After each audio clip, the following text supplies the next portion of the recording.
So I'm 5'6", and literally I know people that are 6'3", 6'4", and they come to me for help when it comes to setting up their dating app profiles, texting girls, how to behave on dates, how to attract women. And your whole life you've probably been told that women don't like short guys, yet I can log on to literally any dating app right now with 5'6" in my bio, and I'll get dozens and dozens of matches. And we all know how dating apps go. We've all seen the statistics. I think it's like women only swipe right on 20% of guys. So like literally 80% of dudes aren't even getting swiped right on. So somehow I've made it in the upper end of the bracket, right? And achieved the dating life that I want. I'm able to attract beautiful women that I actually desire, while other men are literally asking me for my help. And if you want help with that, I do one-on-one coaching, just top link in the description. But when I was younger, I made a pact with myself that I was never going to blame my height. But the reason I made this pact was because I was always like the big guy, like in elementary and middle school. I hit puberty a lot earlier than everyone else. So like I said, I'm like 5'6", 5'7" right now, something like that. And back then I was the same height as I am now. So I was a lot bigger than everyone else in middle school, right? Everyone else was like barely 5 foot, if even that. And by the time high school rolls around, everyone else is like taller than me. And I started getting insecure. I'm like, what the fuck? Like, why is everyone taller than me now? Like, what's going on here? I was always the big guy.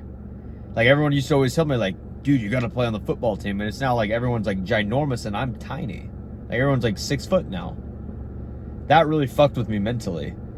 But then, as I got older, more mature, I grew past it. Like, by the time I was like halfway through high school, I was like, dude, why would I blame something that's out of my control? So I made a pact with myself that I would never resort to blaming my height, and I would never be insecure about it. I literally refused to make it an insecurity. Anytime I got the self-limiting belief in my head, I'd ignore it. I'd tune it out. But that isn't to say my dating life was what I wanted it to be back then. It actually was non-existent. Women didn't really find me attractive. And the typical guy would instantly say, oh, it's because I'm short. That's why women don't like me. But remember, I made a pact with myself. I refuse to blame my height. I refuse to blame it because it's out of my control. What's the point in hyperfixating on that if I can't even control that, right? You got to be more stoic, more masculine, more confident in who you really are. And the reason I struggled with my dating life was, one, I was very socially awkward. I wasn't very confident. I wasn't very articulate. I wasn't very well spoken, and I just didn't have much of a attractive personality. I didn't know how to conversate with girls because at a young age, I just never really practiced talking to girls. And, that's why some people believe there's like some guys are naturally good at talking to girls. No, they've just been talking to girls their whole life, right? I don't really believe in the whole natural thing. I think it's a skill set that you have to practice, right? Dating is a skill set, and you got to learn it with a lot of trial and error. Some people are better at it than others, so that kind of just contradicted what I just said, but whatever. Anyways, my social IQ was very low, like I said. I didn't have the best body language, but I also wasn't really in shape, right? Now I got the muscles, but back then I didn't really have an attractive body. I was kind of like skinny fat, borderline fat, really round face. Like, it wasn't very defined. Now I got like the jawline, the cheekbones, all that. But back then people literally would call me a potato because of how round my face was, right? I just wasn't very physically attractive, nor emotionally and socially, which was why my dating life was so bad. But I couldn't see through that. I refused to blame my height, but I just didn't understand why it was so bad and it came easier to other people, until I started to self-improve and I worked on myself. I got in shape. I started dressing better, worked on my grooming, worked on my social skills, my confidence, just becoming as well-rounded as possible. And sooner or later, my dating life just kind of went on autopilot, right? I can log on to any dating app right now and get dozens and dozens of matches of girls that are ready to go out with me right now. But it wasn't always that way. It used to be I'd make a dating app and I'd get maybe 6 matches the entire week, and none of them wanted to go out with me, and I wasn't attracted to any of them. And that would destroy my confidence, right? That would absolutely kill my confidence, because it was like I was trying so hard to go out with girls I wasn't even attracted to. Like, that destroyed me inside. But the average man who's short would instantly blame their height for all of this, right? Instead of looking at the big picture, right? As I've kind of already alluded to, my dating life got better once I worked on myself, right? Once I worked on myself, once I self-improved, started dressing better, getting my hair cut, growing the mustache goatee combo, getting in shape, working on my social skills, dating just became easy to me, right? And it's because when you're short, yeah, it's kind of a disadvantage, but there's most women, you know, they don't mind guys who are short, right? But once you become well-rounded, it makes up for this one flaw that you have, right? A lot of guys, they're lazy. I'm just going to be honest. You guys are lazy. You like to take the easy way out and blame the one thing that's outside of your control, because then it's like, oh, if it's this one thing you can't control, you can't work on everything else, right? But if you actually took the time to self-improve, like you took 6 to 8 months of your life and just honed in, locked in, got your diet right, started dressing nice, practicing your social skills, getting your money right, dude, you'd instantly be a catch. You'd stand out amongst literally most of the human population, right? You put me next to a guy who's 6'3", but he's broke and he smells like shit, I'm winning all day. In fact, I'm winning against most of the guys who literally were coming to me for help. We're matching with the same chicks, bro. We're matching with the same chicks. Like, I'm telling you, bro, like, I'm better than most of these guys who are tall because I've worked on every other area of my life. I make $10,000 a month. I dress nice. I'm confident. I'm well-spoken. I run 2 businesses. Like, I'm doing good for myself, bro. And that's what you need to do. You need to strive for excellence, right? Because once you achieve all these great things in your life and you work on yourself and you prove to yourself what kind of man you are, that's what gives you the inner confidence. That's what makes you masculine, right? And that's what women desire, a masculine man, right? If you're a masculine man, you are few and far between, and you are what every woman craves and desires, but just can't find in her life. Because when I go out with girls, man, they just act so feminine. They get so giddy and excited around me. They love being around me. Because I'm select, I'm different. I'm not afraid to speak my mind. I carry myself differently. I lead the date, bro. I'm the leader. I call the shots. I say, hey, we're going here. And she's like, okay, can't wait. Right?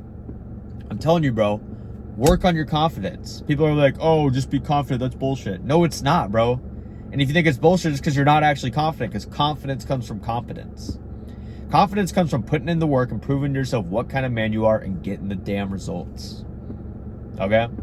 So here's what it really means when a girl says, I don't like short guys, right? Because that's probably something you've been told before, or you've seen videos on TikTok or whatever fucking bullshit you watch.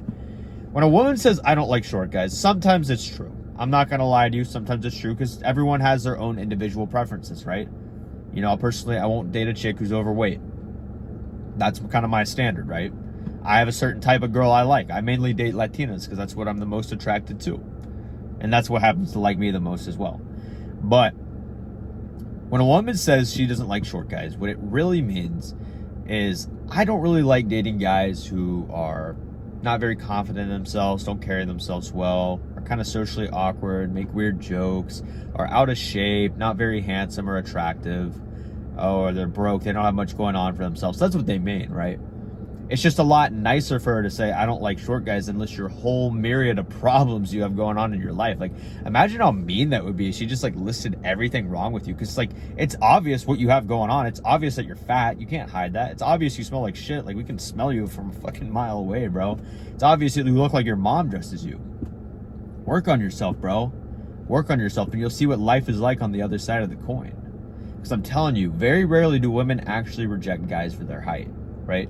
Because when you work on yourself, you know, being tall just won't save you, bro. Like, if you were 6'3", whatever, you still would struggle with your dating life. You'd be just like the guys I'm helping out because they're not well-rounded, right?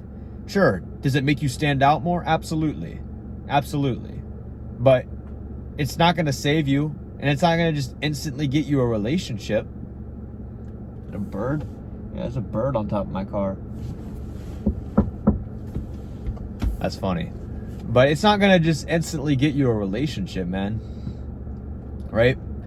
Unless you're already handsome and you got the personality. But even if, you know, you get the relationship, it's not gonna, the height's not going to be the saving factor of the relationship. It all boils down to your masculine essence and who you are as a man, and getting your mindset right and being that dominant and assertive man that she craves, right? That's what saves the relationship. That's what she is yearning for, right? Become that man, and I promise you, women will just be falling into your lap. Now, you're going to have to approach girls and talk to them, right? But you'll definitely be getting choosing signals. Like, anytime I walk around in public, girls are admiring me. I get approached here and there. Like, literally the other day at the gym, a girl who was 5'10" actually approached me. She literally approached me. Started a conversation. I don't really go for gym girls because, like, when it goes south, nah, not good. Not good. But, you know, if you're willing to take on that risk, go for it, bro. Go for it. But I'm telling you, bro, it's not your height. Just work on everything else, become as well-rounded as possible, and your dating life will be on autopilot. And if you want to be able to achieve that type of lifestyle and just become the man you're truly capable of, I actually help guys maximize their self-image by dialing in their physique, their style, their grooming, their confidence, their mindset, their overall aura and masculine presence, so they can, you know, become more attractive and be the man they're truly capable of, and, you know, crush it in their career, their dating life, their social life, all aspects of their life, right? And if that's something you're interested in, you can just click the top link in the description. You can book a call with me. We'll see if you're the right fit. And if so, I'll take you on and we'll get you right, bro. But in the meantime, like, subscribe. I will see you in the next video. Peace.